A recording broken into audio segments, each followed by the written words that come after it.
ॐ गजाननं भूतगणादिसेवितं कपितजम्बूफलचारुभक्षणं नुमासुतं शोकविनाशकारकं नमामि विघ्नेश्वरपादपङ्कजं।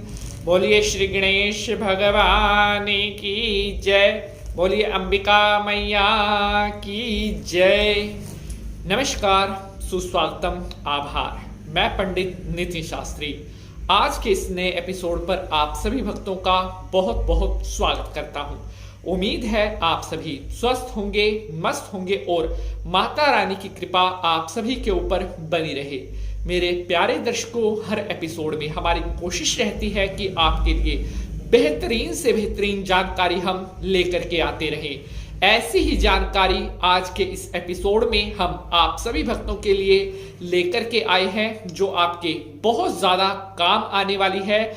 आज के इस एपिसोड में जो जानकारी मैं आपके लिए लेकर के आया हूं, अगर आप ध्यान से देखते हैं और आज के इस एपिसोड में जो प्रयोग मैं आपको बताऊंगा, अगर आप उस प्रयोग को करते हैं तो आपके जीवन में कभी भी पैसा खत्म नहीं होगा, आपको कभी भी पैसे की कोई तंगी नहीं होगी। साथियों, जो भी उपाय हम आपके लिए लेकर के आते हैं, ज्योतिष में बताए गए बेहतरीन उपायों में से लेकर के आते हैं। हमारी कोशिश रहती है कि आपके लिए ऐसे उपाय लेकर के आए जो तुरंत प्रभाव से आपको रिजल्ट दें। साथियों, आपका कर्तव्य बनता है एपिसोड को ध्यान से देखें और जो उपाय हम आपके साथ शेयर करते हैं, उन उपायों को आप ध्यान से करें। कोई भी उपाय खाली नहीं जाता अगर वो सच्चे मन से किया हो। साथियों, आज का उपाय, अगर आपके जीवन में पैसे की तंगी चल रही है, आपकी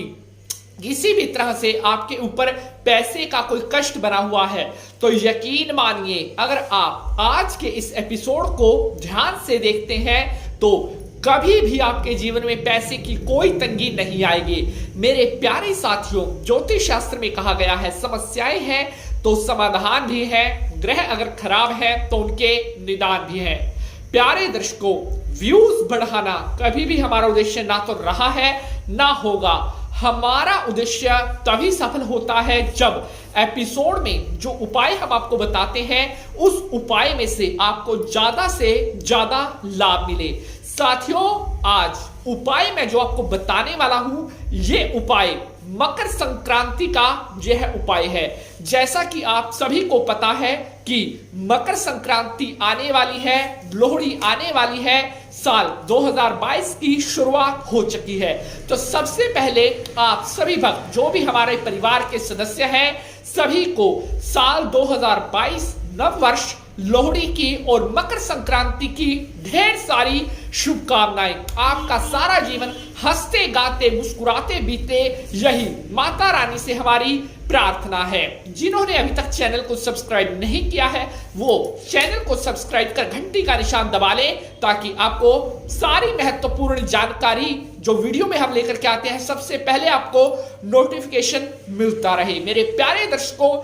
जैसी जानकारी यहां, ऐसी जानकारी और कहा। तो चलिए अब माता भद्रकाली को नमस्कार करते हुए आज के एपिसोड की शुरुआत करते हैं। जयंती मंगला काली भद्रकाली कपालिनी दुर्गा क्षमा शिवा धात्री स्वाहा स्वधा नमोस्तुते। जयकारा पहाड़ों वाली का बोल साचे दरबार की जय। तो मेरे प्यारे साथियों, मैं पंडित नितिन शास्त्री हाजिर हूं आज अब सभी भक्तों के सामने आज का नया एपिसोड लेकर के। बात कर रहे हैं मकर संक्रांति।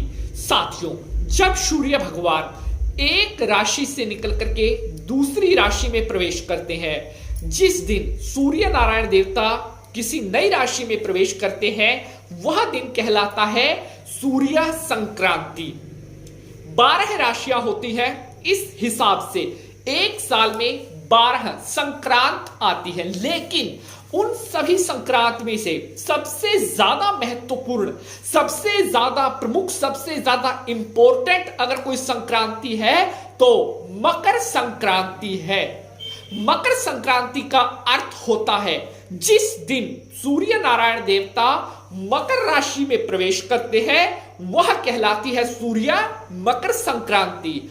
और जो 12 संक्रांतियां हैं, इनमें से सबसे ज्यादा शुभ, सबसे ज्यादा पवित्र फल देने वाली, सबसे ज्यादा लाभ देने वाली संक्रांति अगर किसी को कहा गया है तो मकर संक्रांति को कहा गया है।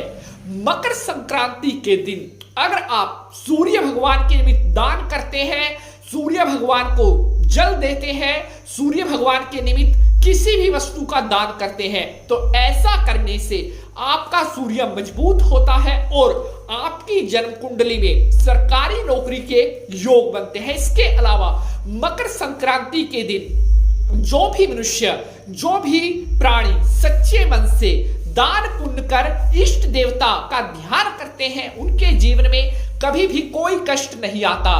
कहते हैं कि मकर संक्रांति के दिन तिल का दान करना बेहद शुभ माना गया है। ऐसा माना जाता है कि जो भी मनुष्य सच्चे मन से मकर संक्रांति के दिन तिल का दान करता है, उसके घर में कभी रोग, कभी कोई कष्ट, कभी कोई बीमारी आ नहीं सकती। तो इसलिए मकर संक्रांति के दिन आप ज्यादा से ज्यादा तिल का दान करें। आप अन्न का भी दान कर सकते हैं, आप गुड़ का दान कर सकते हैं, आप वस्त्र का दान कर सकते हैं, किसी गरीब को, आप भूखे को भोजन खिला सकते हैं।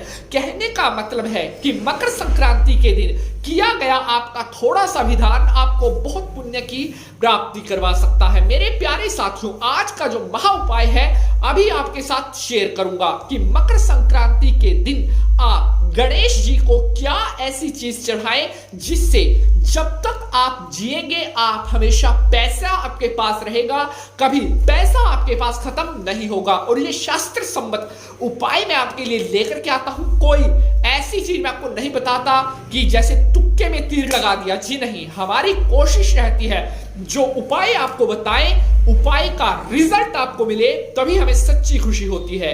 मेरे प्यारे साथियों, उपाय मैं बताऊं उससे पहले एक बार फिर से आप सभी भक्तों को साल 2022 आने वाली मकर संक्रांति के पर्व की ढेर सारी शुभकामनाएं। भगवान बाबा भोलेनाथ का आशीर्वाद हमेशा आपके ऊपर बना रहे। तो चलिए प्यारे साथियों, अब आज का उपाय मैं आपके साथ शेयर करूंगा। बड़े ही ध्यान से इस उपाय को आपने सुनना है, क्योंकि फिर हमारे कई बार भक्तों के प्रश्न आते हैं कि आपने ये नहीं बताया कि किस टाइम करना है, किस दिन करना है। उपाय को अगर आप ध्यान से सुनेंगे, सारी जानकारी आपको उपाय में ही मिल जाएगी। 14 जनवरी 2022, जी हां, यही दिन है जिस दिन मकर संक्रांति पड़ रही है। प्यारे बंधुजनों, सबसे पहले तो सुबह सूर्य के उगने से पहले आपने 14 जनवरी को उठना है, तभी से आपका ये जो प्रयोग है सफल होगा। 14 जनवरी 2022 को सुबह सूर्योदय से पहले उठ करके अगर आपके घर के आसपास कोई पवित्र सरोवर, तालाब या नदी है, वहां पर जाकर के आप स्नान करें। अगर कोई पवित्र तीर्थ या नदी आपके घर के आसपास नहीं है तो आप अपने घर में बाल्टी में जल लेकर के उसमें आप कुछ बूंदें गंगा जल की डालने और फिर आपने ओम गंगा विष्णु ऐसा बोलते हुए स्नान करना है। स्नान करने के बाद आप शुद्ध वस्त्र धारण कर लें। अब आप मकर संक्रांति के दिन 5 देवताओं की विशेष रूप से पूजा की जाती है। सबसे पहले गणेश जी, दूसरे भगवान शंकर जी, तीसरे विष्णु जी, लक्ष्मी जी और सूर्य। साथियों, जो भी मनुष्य मकर संक्रांति के दिन इन पंचदेवों की पूजा करता है उसके जीवन में कभी कोई कष्ट, किसी तरह का कोई रोग नहीं रहता। तो स्नान करने के बाद, शुद्ध वस्त्र धारण करने के बाद आप अपने घर में मंदिर में बैठ सकते हैं। वहां पर सबसे पहले आप गणेश जी का पूजन करें, स्वस्ति वाचन करें। उसके बाद शंकर जी का जो मंत्र आपको ज्ञात है उस मंत्र का जाप करें। उसके बाद आपने विष्णु भगवान का जाप करना है मंत्रों का। उसके बाद लक्ष्मी जी का करें और उसके बाद अंत में आपने करना है सूर्य नारायण भगवान का ध्यान। केवल इन 5 देवताओं की पूजा आपने करनी है। पूजा करने के बाद आपने तिल से बना हुआ लड्डू, जी हां, तिल से बना हुआ लड्डू, तिल और गुड़ मिलाकर के जो लड्डू बनता है उसे तिलों का लड्डू कहते हैं। तिलों के लड्डू आपने बना लेने हैं। मकर संक्रांति से पहले भी आप अपने घर में बना करके रख सकते हैं। आपकी माता जी या आपके घर में जो बुजुर्ग होंगी वो तिल के लड्डू बना देंगे, आप उनको बोल सकते हैं। आपने 5 तिल के लड्डू लेने हैं। अपने घर के मंदिर में पहला लड्डू गणेश जी को, दूसरा लड्डू शंकर जी को, तीसरा विष्णु जी को, चौथा लक्ष्मी जी को, पांचवा लड्डू सूर्य भगवान को अर्पण कर देना है। अब आपने इन 5 के 5 लड्डू को उठा करके अपने साथ मंदिर में लेकर के जाएं और जहां पर गणेश जी की प्रतिमा है वहां पर रखें, शिव जी की प्रतिमा के सामने लड्डू रखें, विष्णु जी की, लक्ष्मी जी की और भगवान सूर्य का ध्यान करते हुए आप पूर्व की तरफ मंदिर में कहीं साइड में उस लड्डू को रख सकते हैं। ये काम मकर संक्रांति के दिन आपने करना है। प्यारे बंधुजनों, विश्वास रखिए, अगर आपने सच्चे मन से इस उपाय को कर लिया तो साथियों बताने की आवश्यकता नहीं है, आप खुद इसके रिजल्ट आपके सामने होंगे। जितना ज्यादा पवित्र मन से मकर संक्रांति के दिन आप इस कार्य को करेंगे उतना ही जल्द आपको इसका रिजल्ट मिलेगा। मैं माता रानी से प्रार्थना करता हूं कि आप जो भी भक्त हमें देख रहे हैं, आपके सभी कार्य बनते रहे, आपके किसी कार्य में कभी भी कोई अड़चन ना हो। साथियों, हमारी ज्यादा से ज्यादा कोशिश रहती है कि जो भी उपाय आप करो आपको उसका रिजल्ट मिले। अगर आपको उपाय समझ में नहीं आया, किसी तरह का कोई प्रश्न रह जाता है, आप हमसे जरूर पूछें, क्योंकि जब तक उपाय आपको समझ में नहीं आएगा एपिसोड बनाने का पूर्ण उद्देश्य सफल नहीं हो पाता। तो प्यारे दर्शकों, आशा करता हूं बताया गया उपाय अच्छी तरह से आपको समझ में आ गया होगा। आपने मकर संक्रांति के दिन यह कार्य जरूर करना है। भगवान नारायण देवता की कृपा से आपके सारे कार्य बनेंगे। अगर एपिसोड अच्छा लगा है तो मेरी आपसे विनम्र विनती है, इसको ज्यादा से ज्यादा लाइक और ज्यादा से ज्यादा शेयर जरूर कर दें।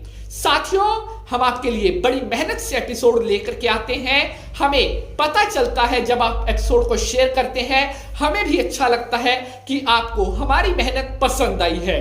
तो उम्मीद करता हूं आपको आज का एपिसोड अच्छा लगा होगा।